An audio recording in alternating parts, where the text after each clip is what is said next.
1952 წელს გაგანია მეორე მსოფლიო ომის დროს არის გამოშვებული და კაი ნახმარიც არის აგერ ვიღაც ჯვრებიც კი დაუსვია შეიძლება მოკლულ ადამიანებსაც ნიშნავს რომ კონტაქტზე შეხედეთ თავს ვერ დავდებ რისთვის არის გაკეთებული მაგრამ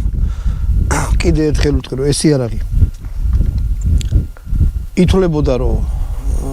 ცუდი მოსავლელი იყო მაგრამ კი არის მოსამოვლა უნდა ახლა მოსინივი და რაღაცა ეგეთ მოპყრობას ვერ იტანს რა ხალხი რაც მოსინზე იყო მიჩვეული ესენ რომ მისცეს იქ რაღაცა ნახევრად ავტომატურია და ასე შემდეგ შეგით ისე დეტალები აქვს რომ ალღო უცებ ვერ აუღეს ამიტომ საბჭოთძარი წარმოგიდგენიათ რომ ისეთი ხალხით იყო სავსე ტრაქტორიც კი არ ჰქონდათ ნანახი საათი არ ჰქონდათ ნანახი და რამე მექანიზმები საერთოდ ну цели ნამგალი ნიჩაბი და ასე შემდეგ ამიტომ ეს ცოტა რთული რაღაც